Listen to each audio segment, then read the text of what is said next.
할렐루야. 아멘. 우리 옆에 오신 분들과 이렇게 한번 인사하면 좋겠습니다. 당신은 나의 소망입니다. 네, 기억나시죠? 네. 우리 절망 속에서 우리를 손잡아주는, 이끌어주는 너무너무 귀한 우리 형제 자매님들 오셨습니다.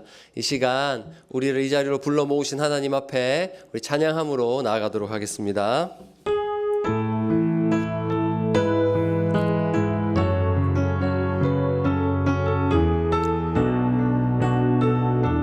우리의 힘이 되신 하나님 찬양합니다. 두려워 말라. 두려워 말라. 너와 함께 함이니 놀라지 말라. 나는 내 하나님 됨이니 무서워 말라. 내가 널 도와주리니 너는 마음에 염려치 마. 우리 다시 고백합니다. 두려워 말라. 두려워 말라. 너와 함께 함이니 놀라지 말라. 나는 내 하나님 됨이니 무서워 말라. 내가 널 도와주리니 너는 마음에 염려치 말라. 내가 너를 굳세게 하리라. 내 손으로 너를 꼭 붙잡아 주리라. 내가 너를 의롭게 함이니 너는 마음에 염려치 말라. 다시 고백합니다. 두려워 말라. 두려워 말라. 너와 함께 함이니 놀라지 말라. 나는 내 하나님 됨이니 무서워 말라. 내가 널 도와주리니 너는 마음에 염려치 말라. 내가 너를 굳세게 하리라. 내 손으로 너를 꼭 붙잡아 주리라. 내가 너를 의롭게 함이니 너는 마음에 염려치. 내가 너를 굳세게 하리라. 내 손으로 너를 꼭 붙잡아 주리라. 내가 너를 의롭게 함이니 너는 마음에 염려치 말라. 아멘. 하나님의 은혜로 찬양하겠습니다.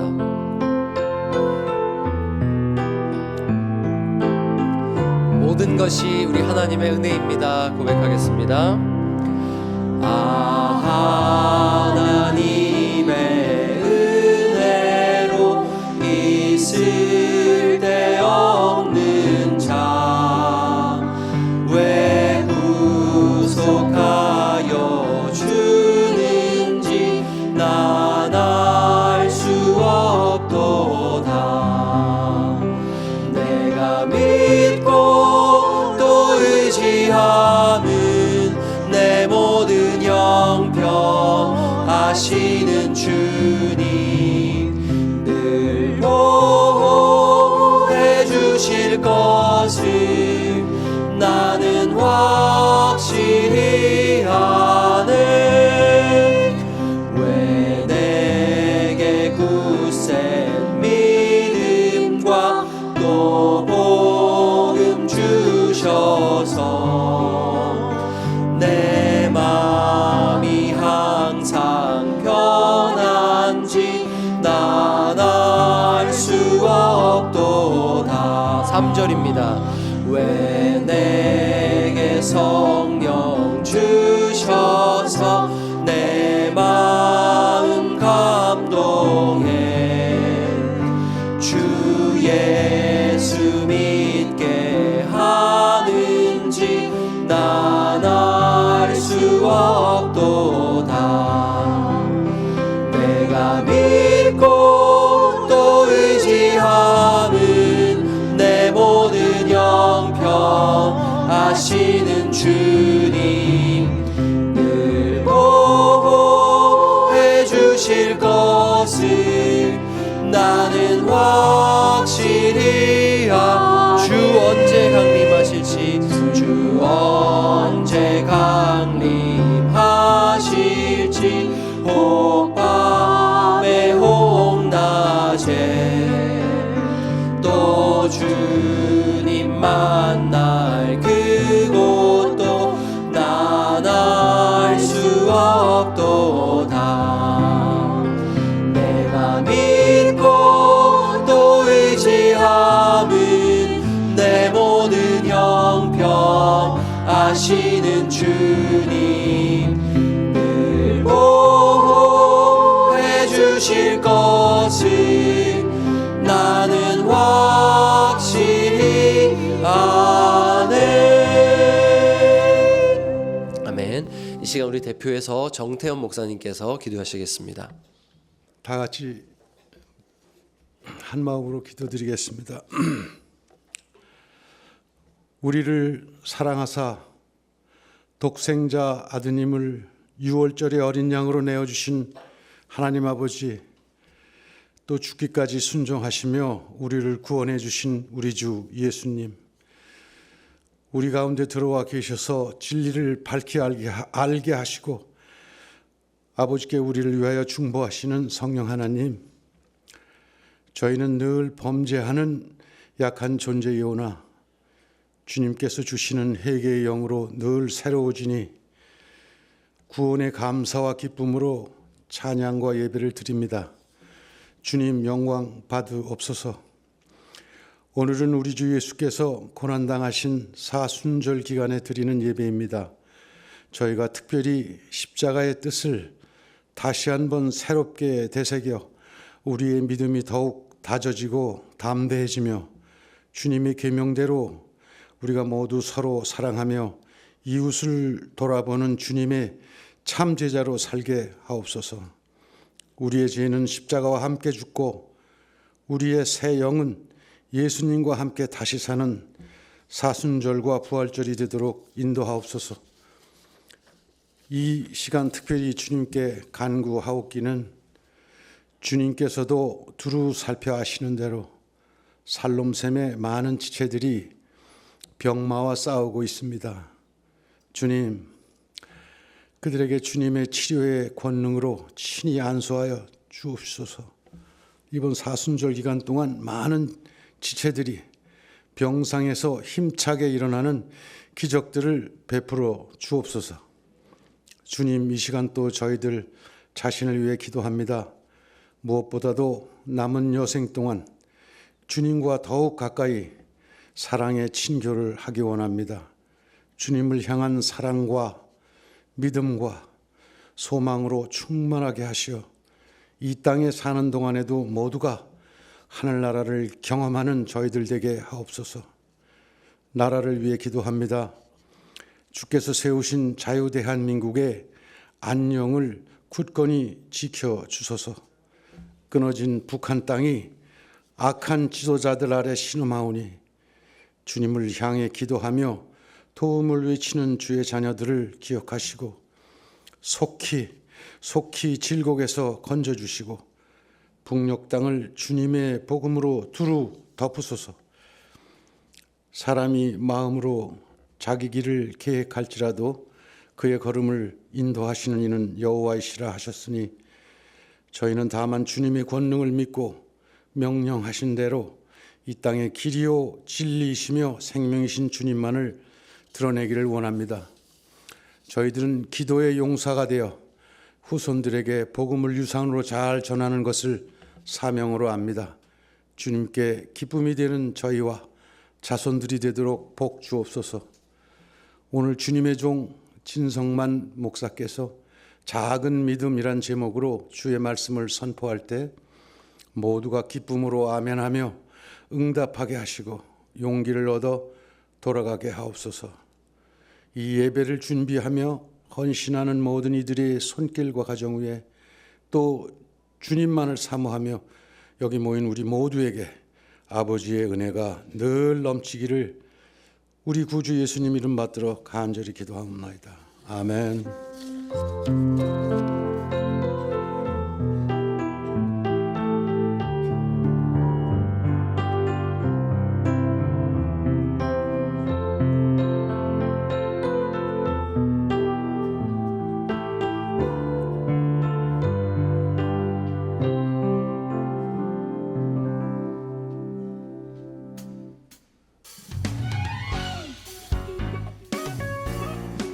(3월 26일) 샬롬샘 소식입니다. 4월 23일 목요일에 샬롬샘 봄 소풍이 예정되어 있습니다. 미리 일정을 확인해 주시기 바랍니다. 다음 주 모임에는 건강한 직분론에 대한 주제로 샬롬샘 특강, 성도라는 이름의 영광이 예정되어 있습니다. 총 목자 운영위 모임이 오늘 오후 1시 샬롬샘 쉼터에서 있습니다. 지금까지 샬롬샘 소식이었습니다. 네, 몇 가지 광고만 더 드리고 말씀 보겠습니다. 우리 4월 23일이 소풍인데요. 원래 장소까지 이제 안내를 드리는데 이 장소를 아직 이제 저희가 정하지를 못했고 답사만 다녀온 상황이어서 오늘 총목자 운영이 통해서 장소가 확정될 겁니다. 그러면은 다음 주에 바로 공지를 드리도록 하겠습니다. 먼저 일정만 확인하시고 우리 4월 23일은 소풍 간다 이렇게 미리 확인해 두시면 감사하겠습니다. 그리고 소풍비 무료라고 안내가 되었는데요. 이것은 우리 샬롬샘 회원님들에 대한 것입니다. 우리 회원님들은 무료로 이제 가시는 거니까 회비 참고해 주시고요. 그리고 다음 주에 샬롬샘 특강이 있는데 그러면 특강인데 강사 누구냐 이렇게 궁금해 하시는 분이 있더라고요. 그래서 제가 담당 교육자라서 제가 할 때는 특별히 밑에 이름을 쓰지 않습니다. 예, 누가 오시는 게 아니고 제가 합니다. 예, 제가 하니까 네, 이름 없으면 그냥 진 목사가 하는구나 이렇게 이해해 주시면 감사하겠습니다. 네, 그럼 우리 함께 하나님 말씀 보도록 하겠습니다. 마태복음 17장 20절 말씀입니다. 우리 하나님 말씀 한 목소리로 봉독하겠습니다. 진실로 너희에게 이르노니 만일 너희에게 믿음이 겨자씨 하나만큼만 있어도 이 산을 명하여 여기서 저기로 옮겨지라 하면 옮겨질 것이요 또 너희가 못할 것이 없으리라. 아멘. 읽은 말씀으로 작은 믿음이라는 제목으로 말씀 전하겠습니다. 오늘은 이 철로 역정에서 좀 가장 복잡한 구간이라고 할 수 있습니다. 그 교훈의 메시지가 굉장히 많이 다다다닥 연속으로 나오게 됩니다. 그래서 좀 바쁜 걸음이 될 텐데요. 그래도 우리 한번 집중해서 이 길을 한번 걸어보도록 하겠습니다. 절망 거인에게서 탈출했지요. 순례자들이 탈출을 했습니다. 언약이라는 열쇠가 탁 떠올라서 그것으로 문을 열고 절망 거인의 감옥에서 탈출했습니다. 탈출해서 이제 원래의 길로 돌아오다 보니까 무엇을 만나냐면 기쁨 산맥을 만나게 됩니다. 기쁨 산맥. 예. 이름부터가 너무 위로가 되지요. 이것은 큰 시련을 겪었던 성도들이 회개하고 하나님 앞에 돌아올 때 하나님께서 주시는 위로가 있다. 이것을 가르쳐 주는 것입니다. 그래서 곁길로 빠져 헤매던 자들이 회개할 때 이런 기쁨을 누린다는 것을 기쁨 산맥이라는 이름으로 메시지를 전하는 겁니다.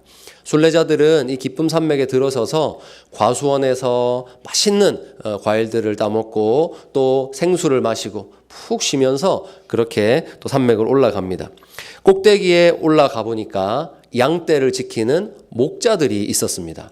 여러분이 철로역정 이야기에서 목자가 나온다. 어떤 의미인지 이제 좀 아시죠?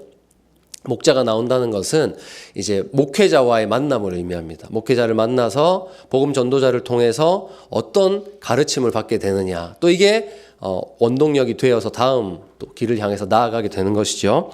양떼를 지키는 목자들을 만나고 그 목자들과의 대화, 그리고 목자들이 보여주는 것, 이걸 통해서 순례자들은 다음 길을 향해서 나가게 됩니다. 자, 이제 기쁨 산맥의 목자들 4명을 만나게 됐는데 이름을 한번 보겠습니다. 네, 지식, 경험, 경계, 성실이라는 목자들이 양떼를 치고 있었습니다. 자, 존 버녀는 이 4가지 이름이, 이 4가지 성품이 한 명의 목회자 안에 있어야 될 성품이라고 봤습니다. 성숙한 신앙의 4가지 자질이다, 이렇게 보시면 되겠습니다. 먼저 성숙한 목회자는 지식이 있어야 됩니다. 지식. 무엇보다 성경에 능통해야 됩니다. 왜냐하면 성경 말씀이 우리에게 생명이기 때문이죠. 이것을 잘못 가르쳤다가는 하나님의 양떼들이 큰일 납니다. 그래서 먼저 성숙한 목회자는 지식이 있어야 됩니다. 그래서 이 말씀을 통해서 예수님이 얼마나 좋은 분이신지 성도님들에게 가르쳐 드려야 됩니다. 그리고 세상 앞에서 복음을 변호해야 됩니다. 그런데 여러분, 지식이란 목자가 제일 먼저 나오는 것도 의미가 있어요. 뭐냐 하면 말씀이 항상 제일 앞에 있어야 된다는 거. 경험이 말씀보다 더 앞에 오면 안 돼요. 내 체험이 말씀보다 더 앞에 오면요, 조금 위험한 신앙으로 빠질 수 있어요. 항상 말씀의 기초가 먼저 세워져야 됩니다. 그래서 신앙생활을 처음 하시는 분들 계시다면 성경 말씀을 먼저 읽으셔야 돼요. 성경 말씀을 창세기부터 차근차근 읽어 나가실 때 처음에는 잘 이해가 되지 않고 생소한 용어들도 많고 어렵지만 하나님의 말씀, 그 지식을 바로 세울 때 성령 하나님께서 역사하시는 줄 믿습니다. 자, 2번째 목자의 이름은 경험이지요. 경험. 지식만으로는 부족합니다. 이 하나님의 말씀이 내 삶의 체험이 돼야 돼요. 아주 역동적으로 그런 하나님을 경험해야 됩니다. 그래야 성경 말씀을 제대로 분별할 수 있게 됩니다. 이것은 긴 신앙생활이 주는 선물입니다. 특별히 우리 샬롬샘 성도님들에게 하나님이 주시는 선물은 무엇이냐? 오랜 세월 동안에 하나님 말씀 붙들고 여러분의 삶의 경험으로 여러분이 검증해 보셨다는 거예요. 하나님의 말씀이 진리라는 거. 하나님의 말씀이 어떻게 내 삶에 역사하는지 긴 세월 안에서 오래 경험하셨다는 것입니다. 하나님이 어떻게 일하시는지, 기도가 어떻게 응답되는지, 고난이 어떻게 은혜로 바뀔 수 있는지, 이것은 경험해 보신 분들만 알 수 있는 내용이지요. 자, 3번째 목자의 이름은 경계입니다. 경계. 성도의 영혼이 위험에 빠지지 않도록 미리 경고해 주는 역할을 목회자는 해야 됩니다. 그래서 지금 그것은 위험합니다.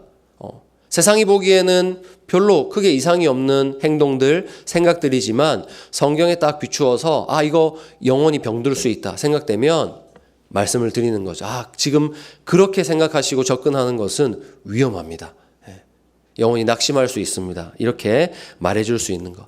이것도 지식과 경험에서 나오는 것이고요. 마지막 4번째 목자의 이름은 성실입니다. 하나님의 영광을 위한 열심이 있어야 되고요. 영혼을 위해 수고할 수 있는 그런 목회자가 되어야 됩니다. 수고하되 더러운 이익을 탐하지 않아야 합니다. 그래서 성실이 없으면 지식도 경험도 경계도 결국 자기 자신의 영광을 위한 것이 되고 맙니다. 그래서 성숙한 목회자는 오직 하나님의 영광을 위해서 성실하게, 신실하게 일하는 사람입니다.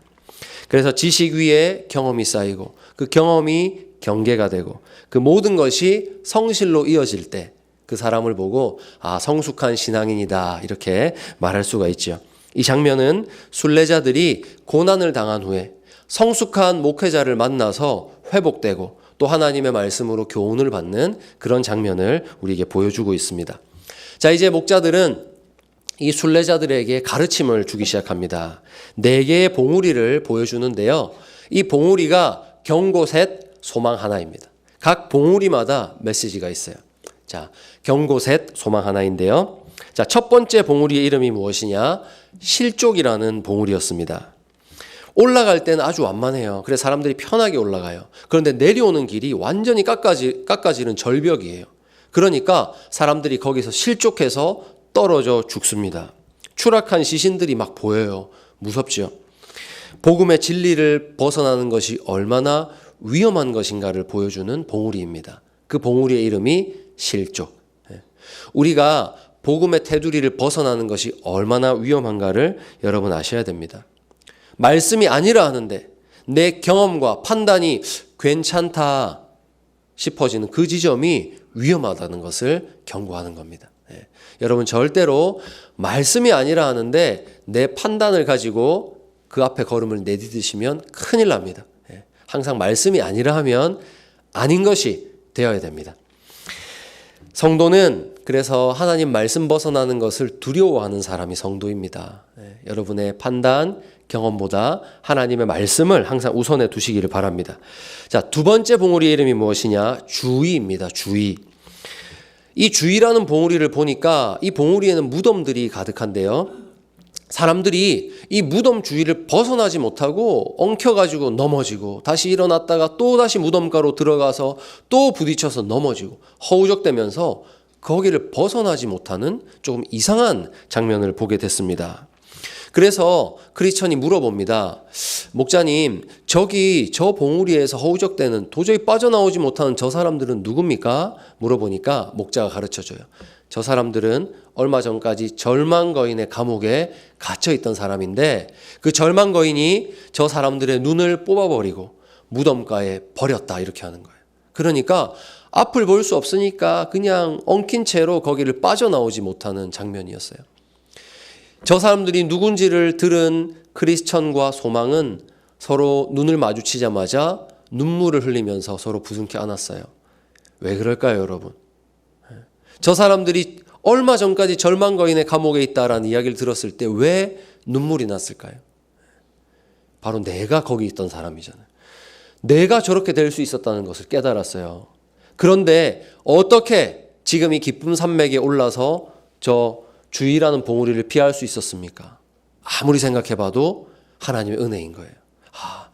나도 저기서 저렇게 오적될 수 있는 사람인데, 나도 새 예루살렘으로 가는 길을 모르고 절망에 갇혀서 인생을 포기해버릴 뻔한 사람인데, 야, 내가 어떻게 지금 여기 서 있지? 어떻게 계속 순례의 길을 가게 됐지?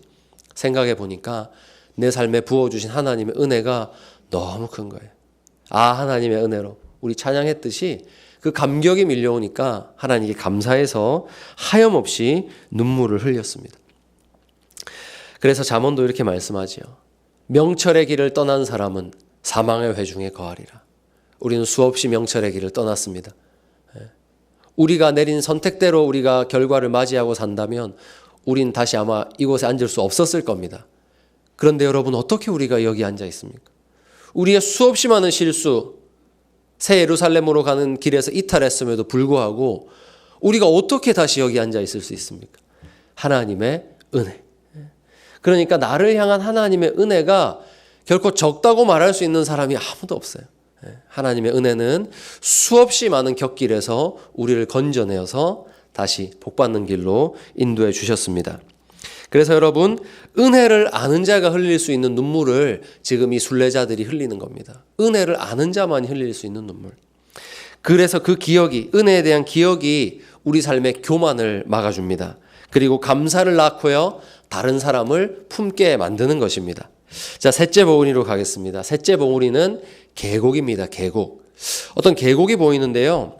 이 계곡에 보니까 작은 쪽문이 하나 나 있어요. 샛길이 있고 쪽문이 나 있는데 그 문을 살짝 열어보니까 연기가 막 치솟고 유황불 냄새가 막 나는 거예요. 그래서 이것은 무엇입니까? 물어보니까 여기는 지옥으로 빠지는 샛길이라는 것입니다. 그 안에 누가 있나 보니까 에서가 있네요. 에서가 있고요. 유다처럼 주님을 돈 주고 팔았던 그런 사람들이 있습니다. 아나니아와 삽비라처럼 성령 하나님을 속인 사람들, 이런 사람들이 가는 곳이라고 목자가 말해 주었습니다. 그러니까 한마디로 순례자인 척 살았으면서 위선자였던 사람, 예수님을 믿노라 했으면서 실제로 마음속으로는 자기 자신을 믿었던 사람, 겉모습만 멀쩡했던 그리스도인들이 여기 빠져 있다는 거예요. 저는 참 이 대목을 읽으면서 너무 무서웠어요. 저의 위선도 보게 되고요. 내가 얼마나 하나님 앞에 지금 위선적으로 살고 있는가. 참 하나님께서 저를 두렵게 하시고 경고를 주셨던 대목입니다. 사랑하는 여러분, 우리는 진정으로 예수 그리스도를 믿고 의지해야 됩니다.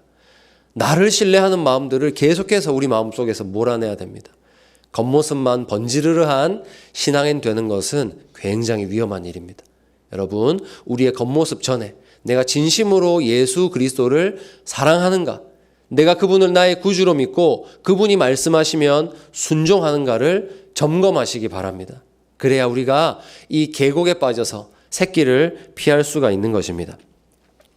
이런 사람들은요, 신앙생활 잘하는 것 같지만 결국엔 무엇을 선택하는가 보면 자기 만족을 선택하거든요. 그만큼 위험한 게 없어요. 여러분이 어떤 선택을 하시는지 잘 보시고 주님 기뻐하시는 것을 선택할 수 있도록 성령님께 늘 능력을 구하는 여러분 되시기를 바랍니다.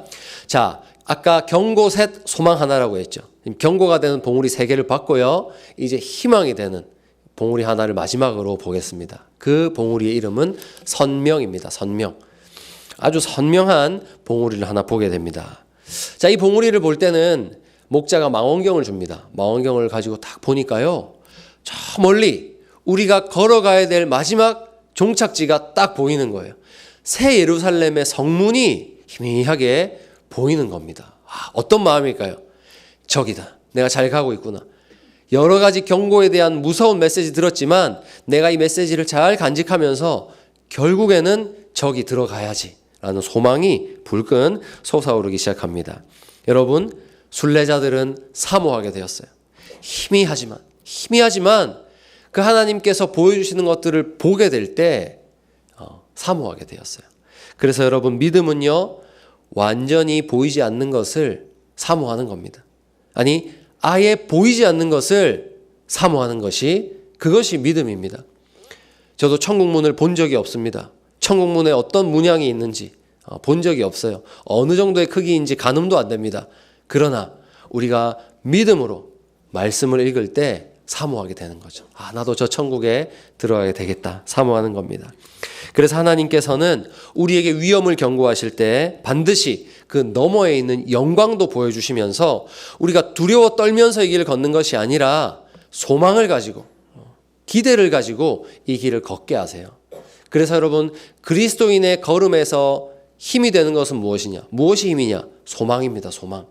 그리스도인은 두려워 떨면서 걷는 존재가 아니라 소망으로 걷는 존재입니다. 자, 이렇게 기쁨 산맥에 대한 가르침을 다 받았고요. 이제 떠날 때가 되었습니다. 떠날 때가 되자 목자들이 또 사랑으로 몇 가지 선물과 또 조언을 하면서 축복하면서 떠나보내게 됩니다. 자, 3가지인데요. 첫 번째, 지식 목자는요, 자세하게 그려진 지도를 줍니다. 앞으로 가야 될 길에서 정말 정밀하게 그려진 지도, 그것을 전해주었습니다. 자, 경험 목자는요, 아첨쟁이들을 조심하십시오라는 알 수 없는 메시지를 줬고요. 마지막 경계라는 목자는요, 마법의 땅에서 잠들지 마십시오라는 도통 알 수 없는 메시지를 주었습니다. 이 3가지 메시지를 딱 붙들고 이제 우리가 철로 역정의 다음 과정으로 나아가게 됩니다. 자, 이렇게 목자들과의 만남을 뒤로 하고 순례자들은 다시 걸었습니다. 걸을 때 2 종류의 사람을 만나게 되는데요. 먼저 만난 사람이 자만이란 동네에 사는 무지라는 사람을 만나게 됐어요. 무지와 작은 믿음이라는 사람을 이제 차례로 만나게 됩니다. 존 버녀는 이 2 사람을 의도적으로 나란히 놓았어요. 무지와 작은 믿음. 우리가 이렇게 읽었을 때는 둘 다 뭔가 문제가 있어 보이죠. 예. 무지와 작은 믿음. 둘 다 천국 갈 수 있을까? 새 예루살렘 성을 향해서 걸어갈 수 있을까? 좀 애매해 보이는, 그런 부족해 보이는 사람들을 딱 놓았습니다. 그런데 여러분, 결정적인 차이가 있어요. 이 2 사람은 완전히 다른 사람이에요. 무지는요, 다 괜찮아 보여요. 하지만 결정적으로 거듭나지 않은 사람이에요. 거듭나지 않은 사람. 이 사람이 어떤 유명한 대학의 학위를 몇 개나 갖고 있어도 소용없어요. 이 무지는 예수 그리스도에 대한 무지를 말하는 거예요. 이 무지는 거듭나지 않은 사람이에요. 그런데 겉모습을 보면 빌린 돈도 잘 갚아요. 다른 사람에게 사랑도 호의도 많이 베풀어요. 많이 섬겨요. 예배도 잘 드려요. 다 괜찮아 보여요. 11조도 내고. 교회 생활 잘해요. 그런데 결정적으로 뭐가 없다고요? 예수 그리스도에 대한 지식이 없어요. 사랑이 없는 사람입니다. 그러니까 이 사람은 양의 문을 통과한 사람이 아닌 거예요. 십자가의 언덕을 올라가 본 경험이 없는 것이죠. 그러니까 결국 이 사람이 걷고 있는 길은 예루살렘 성을 향해서 가는 길이 아니라는 것입니다. 그런데 작은 믿음은요, 부족해 보이지만 거듭난 사람입니다. 양의 문을 통과했고 십자가의 언덕을 올라갔던 주님 만난 순례자입니다. 그런데 단지 문제는 뭐냐? 지금 너무 힘들다는 거예요. 너무너무 힘든 과정을 겪고 있습니다. 이 작가가 작은 믿음의 이야기를 쓴 것은 우리 성도들의 삶의 대부분이 이렇다는 것을 말하고 싶어서요. 거듭난 사람도, 주님의 은혜로 걸어가는 사람도 앞으로 우리가 살펴보게 될 이 작은 믿음과 같은 경험들을 너무나 많이 하게 된다는 것이죠. 그래서 작은 믿음이 걸어온 길을 우리가 한번 살펴보겠습니다. 작은 믿음은 어떤 길을 걸어왔는가? 이 작은 믿음은 믿음이 조금 있는 사람인데요. 겨자씨만한 조그만 믿음이 있는 사람인데요. 문제는 다만 작을 뿐입니다. 그는 진솔골에서 온 사람이고요. 성품이 아주 선량한 사람입니다. 자, 이렇게 순례길을 걷고 있는데 어느 날 죽은 자의 골목이란 곳에 들어가게 돼요. 죽은 자의 골목. 왜 이렇게 샛길로 빠졌을까요? 번연은 그 이유를 설명하지 않습니다. 그냥 들어간 겁니다. 이게 현실이지요. 우리가 믿음 갖고 살지만 우리의 믿음이 너무 연약해서, 너무 작아서 우리도 모르게 하나님이 기뻐하지 않는 길로 슬쩍 빠질 때가 있어요. 나도 여기로 왜 들어왔는지 모르겠어요. 우리의 믿음이 부족할 때 일어나는 일입니다. 현실입니다. 그냥 조금씩 영적인 일에 게을러지기 시작하고 거기에 익숙해지다 보면 어느샌가 우리가 죽은 자의 길을 향해서 걸어가게 되더라는 것입니다. 그런데 거기서 또 넓은 문을 만나네요. 너무나 편안하고 넓은 문. 쉽게 그 문을 열고 들어가 버립니다. 그렇게 그 문을 열고 들어가 버리니까 살인자라는 살인자는 다 있는 거리를 만나게 됩니다. 섬찟하죠. 그래서 그 길에서 어찌할 바를 모르고 잠깐 앉아서 쉬게 되었는데 저 앞에서 험상궂게 생긴 삼형제가 작은 믿음을 향해서 다가왔습니다. 이 삼형제는 그 땅에서 유명한 강도 삼형제였습니다. 강도 삼형제. 그 이름을 한번 볼까요? 이름은 심약, 불신, 죄책감이라는 무시무시한 강도 삼형제입니다. 이 강도 삼형제는 쉬고 있는 작은 믿음을 발견하고 옳았구나 하고 달려들기 시작합니다. 심약이 먼저 작은 믿음을 붙잡고 흔들면서 돈을 내놓으러 갑니다. 가진 거 다 내놔 하면서 주머니를 뒤지기 시작합니다. 소리칩니다. 작은 믿음은 벌벌 떨면서 가진 것을 빼앗기기 시작합니다. 이것은 재물입니다. 또한 이 땅에서 우리에게 필요한 모든 평안함들, 안락함, 그런 것들을 의미하죠. 우리 삶을 안정시켜주고 위로를 주는 것들을 다 빼앗아가 버립니다. 건강, 경제적인 여유, 사람들의 인정, 안락한 생활, 이런 것들을 심약이라는 이 첫째 강도가 다 빼앗아갑니다. 그러면 성도는 어떻게 됩니까? 두려움에 빠지는 거예요. 불안해지기 시작하는 겁니다. 그때 둘째, 불신이 달려듭니다. 재물이 없어지니까 그리스도에 대한 확신을 흔들기 시작하는 거죠. 나 지금 이렇게 힘든데 주님 내 곁에 계신 거 맞습니까? 주님 나 도와주신다고 했는데 주님 나 도와주시는 거 맞아요? 막 흔들리기 시작하는 거예요. 우리 주님에 대한 불신이 거기서 싹트기를 시작하는 겁니다. 기도해봤자 뭐가 달라지냐? 이렇게 포기하게 되는 것이죠. 이렇게 재물과 평안을 잃은 자리에 불신이 찾아오는 것입니다. 그리고 마지막 제일 나쁜 놈은 막내예요, 막내. 죄책감이라는 막내인데요. 이 막내는 커다란 몽둥이를 들고 작은 믿음의 뒤통수를 가격합니다. 후려쳐버려요. 작은 믿음은 그걸 맞고 기절을 하는데요. 이 죄책감은요. 네가 샛길로 들어간 거 봐라. 그러면 그렇지. 너 기도해도 이제 주님은 네 기도 안 들어주실걸? 너무 주님 앞에 죄송해서 주님 이름조차 부를 수 없도록 우리의 마음을 그렇게 망가뜨려 버립니다. 너는 자격이 없다. 하나님도 이런 너를 포기해버렸다 하는 이 죄책감이 우리를 가격하기 시작할 때 우리는 마침내 쓰러져 기절해 버리고 마는 것이죠. 여러분이 삼형제 낯설지 않으시죠? 여러분도 아마 만나보셨을 거예요. 여러분도 이런 무시무시한 강도를 만나보셨을 거예요. 먼저 환경이 흔들려요. 내 삶을 편안하게 감싸고 있던 환경이 어느 순간 흔들려 버려요. 왜 이런 위기가 찾아왔지 우리 집에? 흔들리기 시작해요. 그러면 마음속에 두려움과 불신이 싹트기 시작합니다. 주님 아무리 불러봐도 주님 도와주시지 않는 거예요. 내 환경은 너무 어려운데 주님은 응답이 없고 점점 불신에 빠지기 시작하고 죄책감이 들어오기 시작합니다. 아, 주님이 나를 포기하셨구나. 그럼 그렇지. 그동안 내가 지은 죄가 얼만데 주님 볼 면목이 없다. 이렇게 죄책감이 들어올 때 우리는 무너집니다. 이 삼형제는 언제나 이런 순서로 우리를 공격합니다. 그렇게 작은 믿음은 피를 흘리며 쓰러지고 말았습니다. 그렇게 신나게 이 삼형제가 작은 믿음의 주머니를 뒤지고 있을 때 저 큰 길에서 인기척이 들리기 시작합니다. 삼형제는 급하게 이 인기척을 듣고 이 인기척 어디서 들어봤는데 이 사람 누군지 알겠다 하면서 도망을 치는데 그게 누구냐? 바로 큰 은혜였어요. 큰 은혜가 작은 믿음을 향해서 뚜벅뚜벅 걸어오니까 이 강도 삼형제가 불이 나게 달아나 버립니다. 작은 믿음은 탈진한 채 가까스로 살아남았습니다. 자, 이제 작은 믿음이 무엇을 남겼는지 한번 결산을 해보겠습니다. 작은 믿음이 빼앗긴 것은 무엇이었습니까, 여러분? 재물이었습니다. 평안함, 이 땅의 안락함 빼앗겼습니다.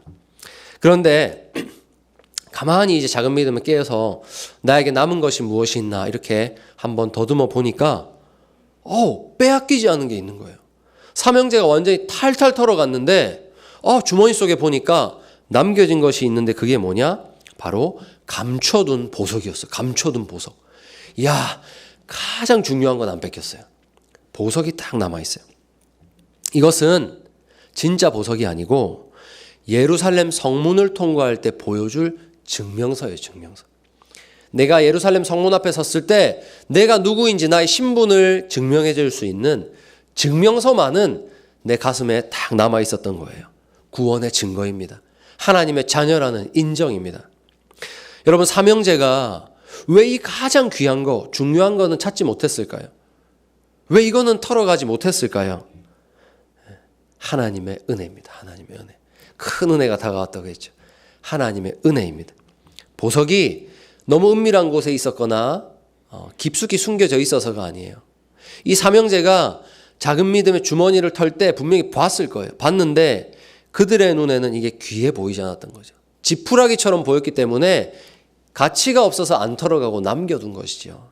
하나님께서 은혜로 보존하신 겁니다. 여러분, 그러면 이 작은 믿음은 앞으로 나아갈 길이 있는데 어떻게 됐을까요? 이 작은 믿음. 저는 이 대목 읽으면서 또 작가가 참 솔직하다라는 느낌 많이 받았어요. 이 작가는 그리스도인의 삶에 대해서 설명하면서 너무 아름다운 모습만으로 포장하지 않습니다. 정말 우리 성도의 현실이 무엇인지를 보여주는데요. 여러분, 강도를 만나고 피 흘리고 다 털렸잖아요. 가지고 있는 거. 그러니까 이 사람의 몰골이 말이 아닐 거예요. 그 모습 그대로 보여줍니다. 자, 그러면 앞으로 어떤 모습으로 이 작은 믿음이 순례길에 오르는가? 작가는 이렇게 말해요. 돈이 없어서 영양실조에 걸린 상태로 순례길을 계속합니다. 너무 마음이 짠했고 그래, 이게 현실이구나. 극적인 반전이 없어요. 주머니를 다 털렸어요. 내 삶은 위험해졌어요. 가난해졌어요. 그런데 갑자기 막 다음날 큰 은혜가 와가지고 막 주머니 속에서 막 약을 다 발라주고 그 다음에 막 금덩이를 전해주고 이런 얘기 안 나와요. 그저 목숨만 부지했을 뿐이에요. 그 상태로 돈 한 푼 없는 상태로 영양실조에 걸린 너무나 비참한 상태로 그럼에도 계속 순례길을 걷는다. 여러분, 구원은 빼앗기지 않았습니다. 가장 중요한 거. 구원은 빼앗기지 않았습니다. 그런데 이 땅에서의 삶이 너무 힘듭니다. 이게 작은 믿음의 삶입니다. 얼마나 실제적인 표현입니까, 여러분? 몸이 아프고 경제적으로 어렵고 기도에도 응답이 없는 것 같고 예배드리러 나왔는데도 은혜가 느껴지지 않고 여러분, 구원은 있는데 기쁨은 없는 거. 이게 작은 믿음을 통해서 우리에게 보여주는 성도의 삶입니다. 증명서는 있는데 이 길을 걸을 힘이 없는 것이죠. 그래서 한마디로 이렇게 표현할 수 있어요. 구원받으면 뭐해? 구원받으면 뭐해? 내 삶이 이렇게 힘든데. 지금 이 상태가 작은 믿음이 처한 상태입니다. 그리고 우리 중 많은 분들의 현실이기도 하죠. 구원은 받았는데 기쁨이 없어요. 내가 구원을 의심하진 않아요. 하나님 분명히 나를 구원하셨고 나는 하나님의 자녀가 맞아요. 그런데 힘이 없어요. 하나님, 제가 이 길 걸을 수 있을까요? 힘이 없는 거죠. 다만 너무 지쳤습니다. 이것이 작은 믿음의 순례길입니다. 사랑하는 여러분, 그런데 여러분, 이것이 우리 성도들이 걸어가야 될 현실입니다. 현실입니다. 여러분, 우리는 현실을 직시해야 됩니다. 너무 꿈 같은 생각만 하면 하나님께서 우리에게 원하시는 길에서 벗어납니다. 사탄 마귀의 그 유혹에, 달콤한 유혹에 넘어가요. 우리는 현실을 기억해야 돼요.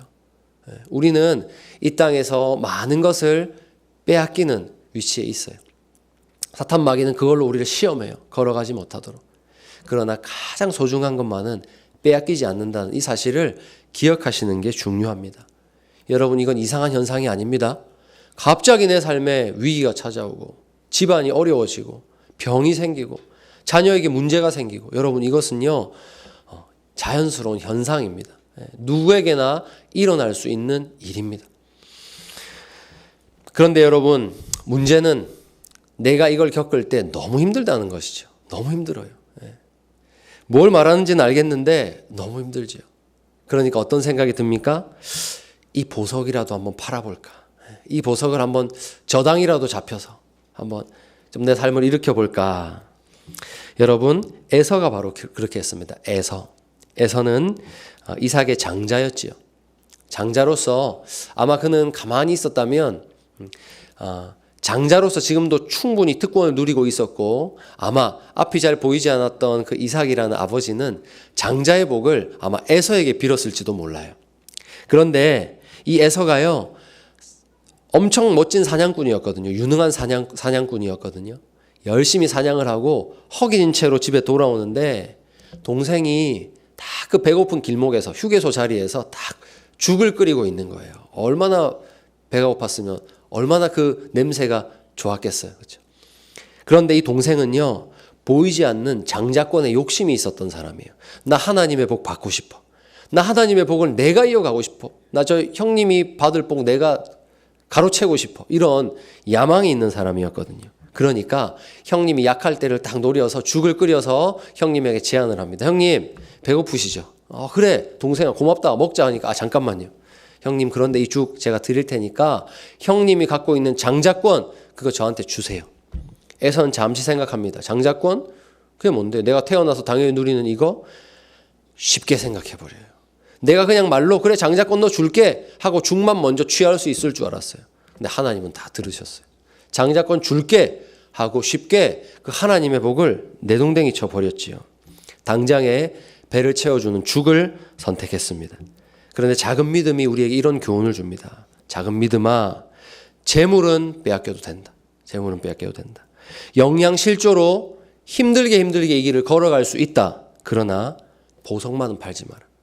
하나님께서 너에게 주신 그 믿음, 그 구원에 대한 감격, 그것만은 빼앗기지 마라 라고 오늘 이 책이 경고하는 겁니다. 교훈을 주는 겁니다. 왜입니까 여러분? 딴 거 다 빼앗겨도 돼요. 영양실조로 그 문 앞에 당도해도 됩니다. 왜냐하면 증명서가 있기 때문이에요. 증명서만 있으면 들어갈 수 있기 때문입니다. 그런데 그걸 잃어버리면 우리 인생은 오히려 수만 번 강도를 만난 것보다 더 비참하게 될 겁니다. 그러니까 우리는 무엇을 지키고 간직해야 될지를 기억해야 됩니다. 사랑하는 여러분, 여러분이 갖고 계신 영원한 것을 일시적인 것과 바꾸지 마시기 바랍니다. 여러분 꼭 하나님이 주신 구원의 감격만은 붙들고 견디셔야 돼요.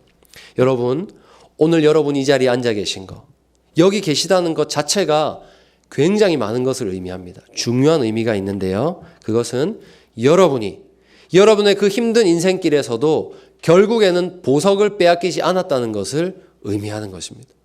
여러분 잘 오셨어요. 지금까지 정말 잘 걸어오셨어요.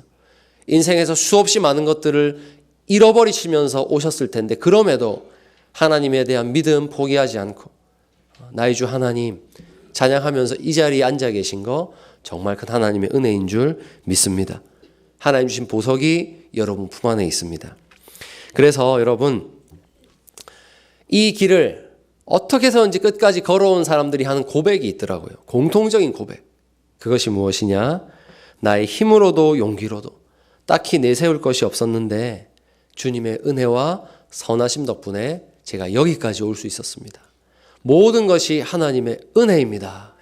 이 고백이 이 자리에 앉아 계신 모든 우리 성도님들의 고백이 되기를 축복합니다. 자, 이렇게 순례자들이 걷다 보니 두 갈래 길이 나왔습니다. 헷갈립니다. 둘 다 새 예루살렘으로 가는 길이었기 때문이지요. 헷갈렸습니다.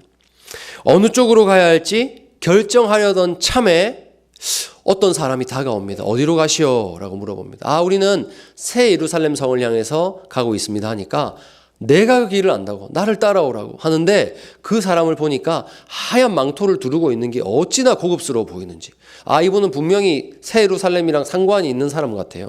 아, 이 사람 따라가면 되겠다 싶어서 따라갑니다. 따라가는데 길을 보니까 맞아요. 새 예루살렘으로 가는 길 같아요. 잘 따라가고 있었어요. 그런데 조금씩 풍경이 변하더니 어느샌가 함정에 빠졌다는 것을 깨닫게 돼요. 이 사람이 씨 웃더니 빠지고 순례자들은 함정에 빠져서 엉엉 울기 시작합니다. 여러분, 이 사람이 누구입니까? 바로 아첨쟁이에요. 아첨쟁이. 목자가 말했죠. 아첨쟁이를 조심하라. 처음에는 괜찮아 보였어요. 그럴싸해 보였거든요. 그런데 걷다 보니까 조금씩 길이 굽어지기 시작하더라는 거예요. 아주 조금씩. 한 번에 확 꺾이면 아이고 무서워라 하고 도망갔을 거예요. 그런데 살짝 조금씩 꺾어지는 길이다 보니까 지금 내가 굽이길을 가고 있는지를 인지하지를 못했던 거죠. 여러분, 거짓 교사는 처음부터 엉뚱한 방향으로 데려가지 않습니다. 거짓 교사는 똑똑해요. 처음에는 같은 방향으로 우리를 데려갑니다. 같은 언어를 씁니다. 성경을 인용합니다. 예수님에 대해서 얘기합니다. 그런데 우리가 눈치채지 못하는 사이에 다른 주님 앞으로 우리를 데려가요. 다른 하나님 앞으로 우리를 데려가요.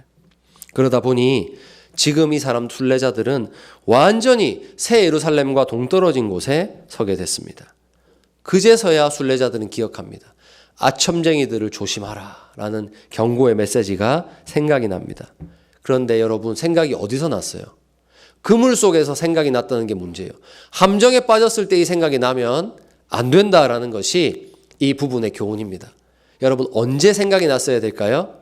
갈래길에서 걸으면서 생각이 났어야 돼요.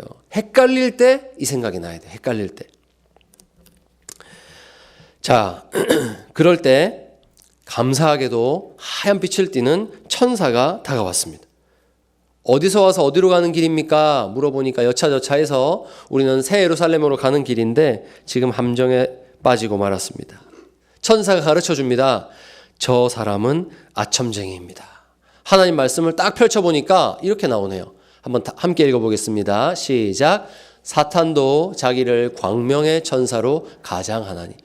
누가 봐도 이건 하나님 보내신 천사예요. 그래서 따라갔어요. 그런데 함정에 빠지고 말았죠. 뭘 해야 된다는 겁니까? 만났을 때 하나님의 말씀을 딱 펼쳐봐야 된다. 이 사람이 말씀과 동일한 방향으로 나를 데려가는지, 그런 가르침을 주는지를 하나님 말씀으로 판단해야 된다라는 겁니다. 천사가 묻습니다. 혹시 목자들에게 지도 하나 받지 않았어요? 아니, 받았습니다. 천사가 물어봅니다. 아니, 그러면 갈래길을 만났을 때 왜 그거 펴보지 않았습니까? 물어보는 것이죠. 여러분, 문제는 하나입니다. 순례자들에게 지도가 없었던 것이 아닙니다. 문제는 그들이 꺼낼 줄 몰랐다는 거예요. 성경은 늘 가까이에 있어요. 말씀은 늘 가까이에 있어요. 그런데 문제는 우리가 너무 빨리 판단해 버린다는 거예요. 하나님 말씀에 묻지 않아요. 기도해 보지 않아요. 내가 너무 똑똑해서, 내가 너무 경험이 풍부해서 내가 먼저 판단해 버린다는 겁니다. 그때 천사가 함정에서 순례자들을 구해준 뒤에 순례자들에게 무릎 꿇고 앉으라고 해요. 무릎 꿇고 앉으십시오 하더니 갑자기 뒤에 힐끔 보니까 무시무시한 채찍을 꺼내더니 순례자들을 사정없이 내려치기 시작해요. 그 따가운 채찍으로 순례자들을 매섭게 채찍질하기 시작했습니다. 이 장면이 당혹스럽죠. 아니, 구해줬으면은 다시 원래의 길로 되돌려주지 않고 왜 갑자기 무릎 꿇고 앉으러 하더니 때리는가. 여러분 여기서 작가는 계시록 말씀을 직접 인용합니다. 우리 요한계시록 말씀 한번 읽어보겠습니다. 시작. 무릇 내가 사랑하는 자를 책망하여 징계하노니 그러므로 내가 열심을 내라 회개하라. 그냥 함정에서 나오면 안 돼요. 아무것도 얻는 게 없어요. 이 함정에서 나온 사람은 반드시 자신의 잘못을 회개해야 돼요. 아, 내가 말씀 떠났구나. 내가 말씀보다 앞서 있었구나. 통렬한 반성이 있어야 됩니다. 이것은 라오디게아 교회를 향해서 주신 주님의 말씀이었죠. 그 교회는 뜨겁지도 차지도 않은 신앙생활을 하고 있었다라고 성경이 말합니다. 이 교회는 부자교회였거든요. 소위 말하는 지금 우리로 치자면 강남에 있는 교회라고 할 수 있을까요? 부자교회였어요. 부족한 게 없어요, 사람들이. 그러니까 신앙생활이 어떻게 되었을까요?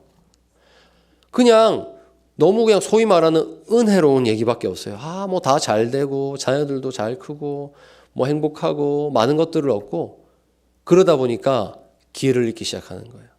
뜨뜻미지근하게. 하나님의 말씀에 대한 사모함도 없고 하나님 말씀에서 배우려는 의지도 없고 그냥 자기가 살아온 경험대로 자기 지혜로 사는데 다 잘 되는 거예요. 그러니까 하나님께서 무섭게 이 교회를 책망하셨습니다.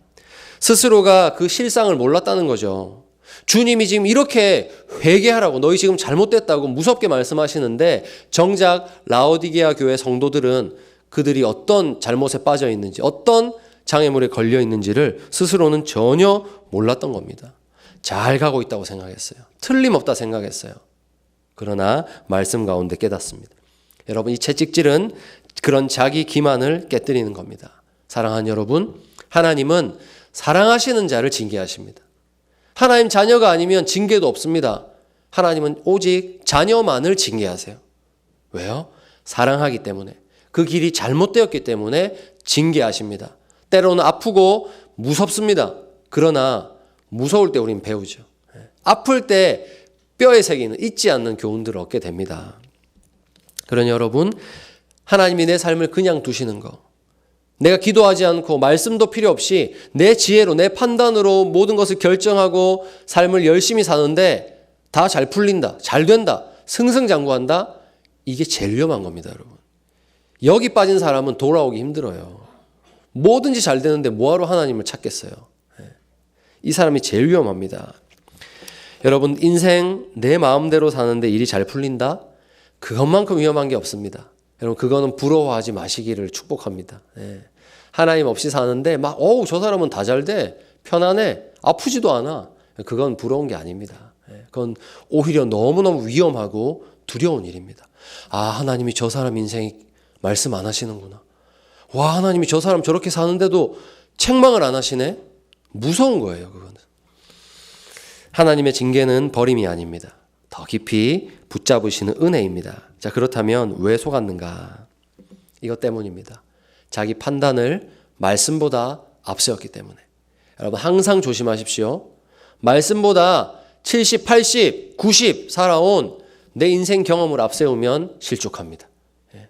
절대로 여러분의 그 풍부한 경험, 제가 잘 알지만, 그 풍성한 지혜를 알지만 여러분 그것보다 하나님의 말씀을 신뢰하시기를 축복합니다. 잠언 말씀 함께 읽어보겠습니다. 시작. 어떤 길은 사람이 보기에 바르나 필경은 사망의 길이니라.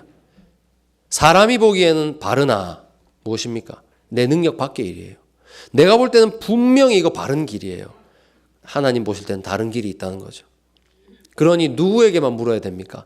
하나님이 아니고서는 이거 분별할 길이 없다는 것이에요. 그런 길이 우리들의 인생에 있습니다. 이건 분명히 하나님이 기뻐하시는 길이 맞아요라는 확신이 들 때도 우리 하나님께 또 여쭤봐야 됩니다. 여러분, 나를 믿으면 안 됩니다. 그래서 우리에게는 말씀의 지도가 필요합니다. 내 판단이 아니라 내 인생을 향한 정밀하게 계획된 하나님의 말씀, 그 지도를 우리가 따라가야 됩니다. 자, 그래서 우리 잠언 말씀 다시 한번 마음에 새기겠습니다. 우리 말씀 한번 읽어보겠습니다. 시작. 너는 마음을 다하여 여호와를 신뢰하고 내 명철을 의지하지 말라. 너는 범사에 그를 인정하라. 그리하면 내 길을 지도하시리라. 아멘. 그러니 여러분, 먼저 지도를 꺼내시기 바랍니다. 먼저 말씀을 펼치시기를 바랍니다. 그물에 걸린 다음에 펼치는 게 아니라 그물로 빠지기 전에 말씀을 펼치라는 것. 그것이 이 대목이 우리에게 남기는 교훈입니다.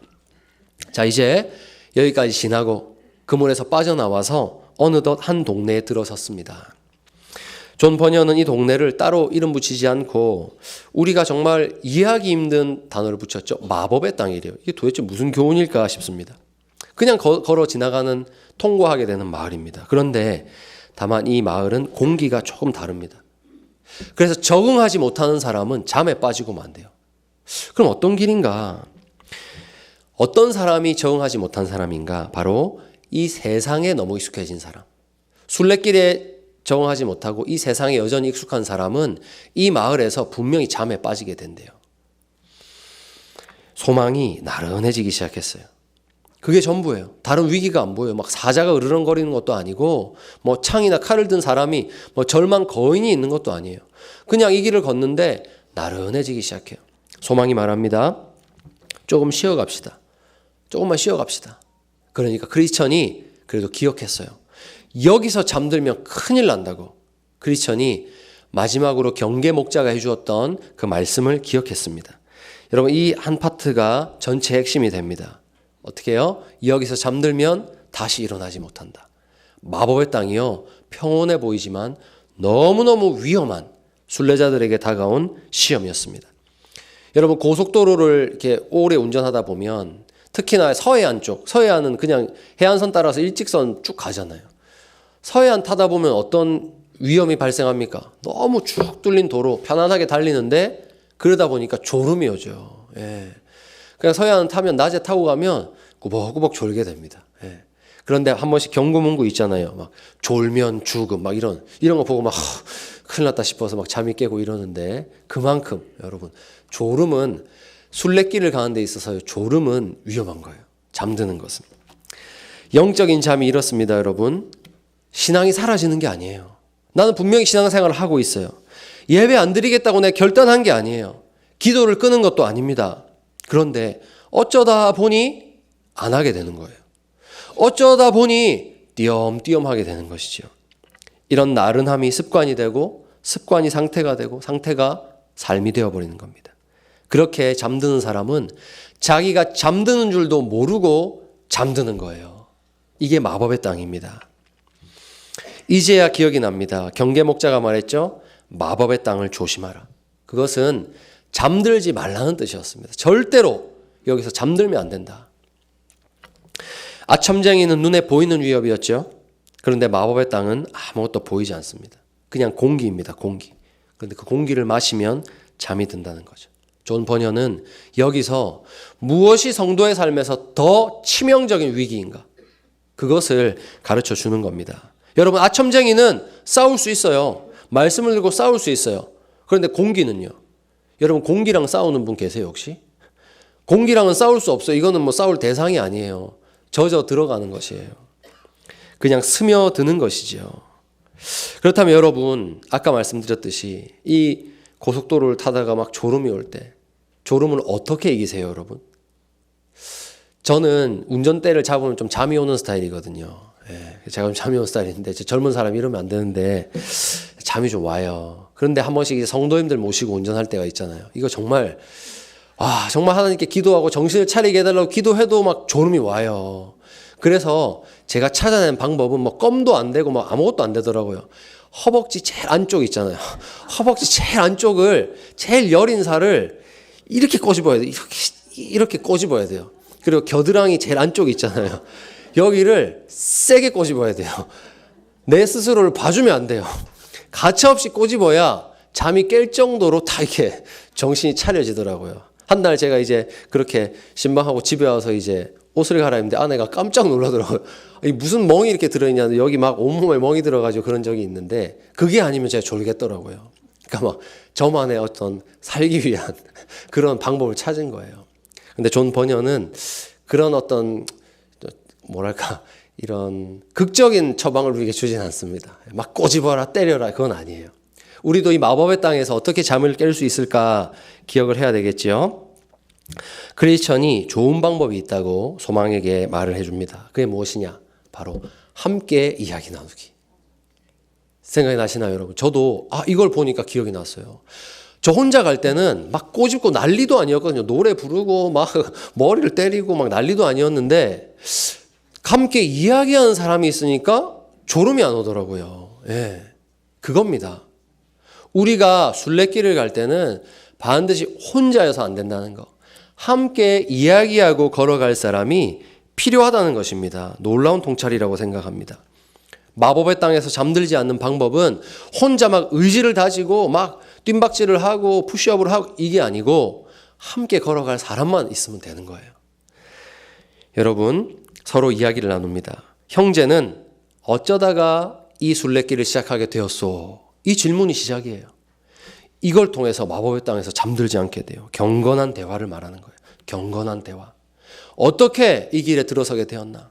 경건한 대화를 시작하면서 소망이 자신의 이야기를 꺼내기 시작합니다. 저는 사실 허망시장에서 만족했던 사람입니다. 저는 예수님 없이도 잘 살았어요.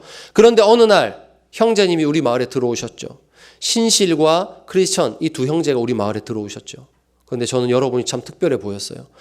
허망시장에서 파는 거 하나도 원치 않고 주님을 따르는 삶이 너무 신기해 보였어요. 그리고 그 신실 형제님이 끝까지 믿음 지키고 순교하는 장면. 제가 그걸 보고서 이 길에 무언가가 있구나 하고 형제님을 따라 나서기 시작했습니다. 이렇게 말을 하는 거예요. 여러분, 신실한 그리스도의 삶을 목격한 거. 이것이 이 소망이라는 사람이 순례자의 길로 들어서게 된 이유였다. 이렇게 말하는 겁니다. 전도는 삶이라는 거예요. 삶. 한편의 설교가 성도를 회심시키죠. 하지만 여러분이 각자의 삶의 터전에서 사시는 그 삶이 너무나 놀라운 복음 전도의 일이라는 것입니다. 소망은 설교로 회심한 게 아닙니다. 죽기까지 주를 따르는 성도의 모습. 작은 믿음이지만 끝까지 주를 따르는 성도의 모습. 그것을 보고 회심한 겁니다. 여러분, 이것이 교회 공동체의 역할입니다. 서로의 신앙의 얘기를 나누는 것. 우리 목장에서 그러니까 경건한 대화가 있어야 돼요. 경건한 대화. 서로 잠들게 하는 지루한 대화가 아니고 경건한 대화. 하나님의 은혜를 간증하는 대화가 풍성해야 됩니다. 어떻게 하나님 만나셨습니까? 아니, 그런 위기 속에서 어떻게 다시 일어났습니까? 아니, 그런 위기에서 어떻게 견딜 수 있었죠? 이런 대화들이 있어야 돼요. 이런 대화가 마법의 땅에서 서로를 깨웁니다. 전도서가 말씀합니다. 함께 읽어봅니다. 시작. 두 사람이 한 사람보다 나음은 그들이 수고함으로 좋은 상을 얻을 것임이라. 혹시 그들이 넘어지면 하나가 그 동물을 일으키려니와 홀로 있어 넘어지면 일으킬 자가 없느니라. 아멘. 홀로 있어 넘어지면 답이 없어요. 둘이 있어야 돼요. 그게 우리 공동체입니다. 여러분, 마법의 땅이 어떻게 우리에게 다가오는지를 이 작가는 알았던 것 같아요. 마법의 땅은 기쁨 산맥 이후에 다가왔죠. 하나님의 큰 은혜를 경험한 뒤에 우리도 모르게 우리를 넘어뜨리는 치명적인 위협이 바로 마법의 땅이라는 거예요. 하나님의 큰 은혜를 경험했을 때 그 이유를 여러분 깨어서 조심하시기를 바랍니다. 우리나라 대한민국이 본격적으로 잘 살게 된 계기가 언제냐 물어보면 이때라고 다들 말씀하세요. 그렇죠? 88 올림픽 이후로 엄청나게 눈부신 경제적인 성장을 우리나라가 했습니다. 그렇죠? 참 처음으로 복음이 이 땅에 들어왔을 때 얼마나 힘들게 치열하게 예수님 믿으셨어요, 성도님들이. 그런데 어느샌가 복음이 널리 대한민국 땅에 퍼져나가고 곳곳에 교회가 세워져 나가고 부흥의 불길이 일어나면서 대한민국의 경제도 함께 일어나고 우리나라가 정말 주님 안에서 큰 복을 누렸던 때가 있습니다. 어려운 시기를 지나고 교회도 성장하고 대한민국 경제도 성장하고 막 모든 것이 좋았던 때였던 것 같아요. 자, 그런데요, 여러분, 잘 생각해 보시면 우리나라가 우리 교회들이 마법의 땅에 딱 들어갔던 시기가 이때인 것 같아요. 이때 경제적인 성장이 되니까 뭐가 생기기 시작합니까? 돈도 많이 생기고 막 자동차가 각 집집마다 이제 막 자동차가 생기기 시작합니다. 그러니까 옛날엔 없던 용어들이 막 생겨나죠. 막 주말 여행, 주말 골프 막 이런 것들이 막 생겨나기 시작해요. 해외여행, 특별히 해외여행도 엄청나게 많아졌죠. 그러다 보니까 교회를 안 가는 게 아닙니다. 서서히 한 번 빠지고 2번 빠지고 기도에는 그냥 주일만 잘 지키면 되지 하고 빠지고 점점 우리도 모르게 하나님이 부어주시는 그 풍요로운 복 가운데에서 하나님을 의지하는 법을 잊어갔던 것이죠. 위기였던 겁니다. 여러분, 하나님의 크신 은혜를 받을 때에 우리는 항상 깨어서 정말 이것이 주님의 자리를 빼앗지 못하도록 깨어 있어야 됩니다. 자, 그렇다면 오늘날 마법의 땅은 무엇일까요? 오늘날 여러분에게 마법의 땅은 무엇입니까? 우리 지금 청소년들에게는 스마트폰일 수도 있겠어요. 그게 얼마나 우리 삶에 깊숙이 들어와 버렸는지 떼지를 못하고 하나님의 말씀 보고 기도할 시간 없이 거기에 푹 빠져 있습니다. 너무 편안하게. 이게 하나의 마법의 땅이 될 수 있겠죠. 기도할 시간이 없고 성경 읽을 시간이 없어집니다. 여러분 기억하십시오. 중요한 건요. 아무도 신앙 버린다고 말 안 한다는 거예요. 아무도 나 주님 버리지 않았다고. 주님 버리지 않아요. 문제는 내가 주님을 잘 붙잡고 있다고 생각했는데 서서히 잠드는 바로 그것입니다. 그래서 지금 깨어야 됩니다. 함께 깨어야 됩니다. 교회 공동체가 말을 걸어줘야 됩니다. 말을 걸어줘야 돼요. 지금 생각해보면 저도 이런 잠들 뻔 많이 했지만 그때마다 누가 깨워줬냐? 생각해보면 함께 신앙생활하던 형 누나들 그분들이 저를 많이 깨워줬어요. 야 성만아 뭐하냐? 좀 이상한데 요즘 무슨 일 있어? 그냥 이런 안부 인사가 저를 깨웠던 것 같아요. 저에 대한 관심이겠죠. 성만이가 순례길을 잘 걷고 있나 하는 관심. 여러분 주변에서 그런 말 해줄 수 있는 관계들이 있다는 거, 그런 공동체가 있다는 것이 우리를 위기에서 구해냅니다. 너 왜 그래 하는 거죠. 자, 그래서 여러분 첫째, 마법의 땅을 지날 때 혼자 있지 마십시오. 혼자 있지 마시고 항상 공동체에 붙어 있으셔야 돼요. 위기를 만난다고 잠든다고 혼자 그냥 집에 편안하게 계시면 안 돼요. 나오셔야 돼요. 만나셔야 돼요. 교제하셔야 돼요. 전화도 하시고요. 자, 둘째, 경건한 대화를 나누십시오. 경건한 대화는 언제나 유익합니다. 언제나 유익합니다. 이걸 통해서 서로의 순례길을 점검할 수 있고 도와줄 수 있어요. 그래서 항상 경건한 대화를 나누십시오. 마법의 땅을 통과하는 길은 더 강한 의지가 아니라 사랑하는 우리 공동체입니다. 공동체가 있으면 통과할 수 있습니다. 이제 말씀 맺겠습니다. 사랑하는 여러분, 지금까지 하나님이 주신 보석을 가슴에 품고 잘 걸어오셨습니다. 존 버년이 우리를 이렇게 일어나게 했던, 우리를 위기에서 구했던 큰 은혜라는 인물의 얼굴을 봤대요. 여러분, 그냥 은혜가 지나가기만 해도 다 회복될 것 같잖아요. 아니었어요. 큰 은혜를 보니까요. 얼굴과 몸에 얼마나 많은 상처의 흔적들이 있는지. 쉽게 걸어온 길이 아니었다는 겁니다. 다시 일어나면 이 길을 걸었던 사람은요. 쉽게 순례길 걷지 않습니다. 쉽게 걷는 사람 아무도 없습니다. 여러분, 마법의 땅도 그렇습니다. 누구에게나 찾아옵니다. 성숙한 성도에게도 이 땅은 찾아옵니다. 그러니 잠들지 마시고 항상 공동체 안에 계시기를 바랍니다. 그래서 오늘 목장 모임 하실 때 이런 질문 한번 서로 해보면 좋겠습니다. 요즘 어떻게 지내십니까? 이게 굉장히 늘상 하는 편안한 대화 같지만 이걸 통해서 우리는 또 서로를 일으켜 줄 수 있습니다. 여러분 어떻게 지내십니까? 여러분 오늘 성경 말씀에 보여준 대로 작은 믿음, 우리의 믿음이 어떻게 내 믿음 크다 자랑할 수 있겠습니까? 너무너무 작은 믿음이지만 그 작은 믿음 또한 하나님께서 끝까지 붙드시는 작은 믿음만 있으면 새 예루살렘 성문이 열리는 하나님께 주신 가장 귀한 보물을 여러분 가슴속에 다 지니셨습니다. 희미하게 보이지만 그 새 예루살렘 성문을 향해서 잠들지 마시고 아첨쟁이에게 속지 마시고 계속해서 걸어가는 우리 성도님들 되시기를 주님의 이름으로 축원합니다. 우리 함께 말씀 붙잡고 잠시 기도하겠습니다. 하나님, 저를 깨워주십시오. 하나님께서 저의 삶에 복을 주셔서 저의 삶이 너무나 편안하고 크게 아픈 곳도 없고 그리고 저희 자녀들도 다들 각자의 몫을 잘하고 있고 너무 행복합니다. 그러나 하나님, 제가 이 행복 가운데에서 하나님의 은혜를 점점 잊어가고 있는 것은 아닌지 하나님 저를 깨워 주시옵소서. 또한 하나님, 제 믿음이 너무 작습니다. 그래서 너무 힘겹게 이 길 걸어가고 있는데 그럼에도 하나님 제 속에 감추어 두신 보물을 발견하게 하시고 이 보물을 생명보다 귀하게 여기는 성도의 걸음을 걷게 하여 달라고 이 시간 우리 함께 기도하겠습니다. 하나님, 우리 사랑하는 어른들, 오늘 이날까지 하나님 주신 그 보물을 간직하며 걸어오게 하심을 감사합니다. 하나님, 그러나 우리가 잠들지 않기를 소원합니다. 하나님 아버지께 주신 복들이 너무 많아서 그 복이 나의 삶에 하나님의 자리를 대신해 버려서 하나님을 잊어버리고 살지 않도록, 서서히 하나님을 내 삶에서 잊어버리지 않도록 하나님 깨어있는 성도들 되게 하여 주시옵소서. 작은 믿음으로 순례길 걸을 때 너무나 힘겹게 걷고 있는 성도들이 있다면 하나님 위로하여 주시고, 무엇보다 내 삶에서 가장 소중한 구원의 감격만은 빼앗기지 않도록 하나님이 그것을 지켜주신 은혜 경험하면서 저 새 예루살렘을 향해서 걸어갈 수 있도록 그런 귀한 순례길 이어가는 우리 사랑하는 성도님들 되도록 은혜 베풀어 주시옵소서.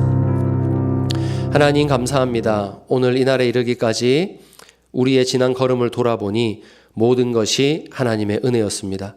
저희들의 믿음은 부족해서 수없이 하나님을 원망했고 불신했고 넘어졌지만, 그럼에도 하나님 가장 귀한 보물을 우리 가슴 속에 남겨두시고 보존해 주시는 은혜로 저희가 오늘 이 자리에서 하나님을 경배하게 되었사오니 하나님 모든 영광 홀로 받아 주시옵소서. 이 작은 믿음만 가지고 저희 앞으로의 남은 길도 걷고자 합니다. 하나님 필요한 은혜들 채워주시고, 부디 저희들의 걸음이 너무 힘겹지 않도록 하나님의 은혜를 경험하며 회복되어 걸어가는 이 노년의 길 될 수 있도록 하나님 항상 우리와 함께하여 주시옵소서.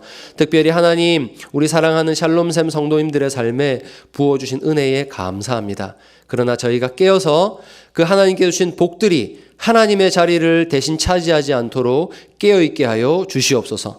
언제나 하나님만을 사랑하고 우리가 누리고 있는 평안과 우리가 누리고 있는 풍요로움보다 우리를 사랑하사 생명까지 버리신 예수님 사랑하는 우리 모든 샬롬샘 성도님들 되게 하여 주시옵소서.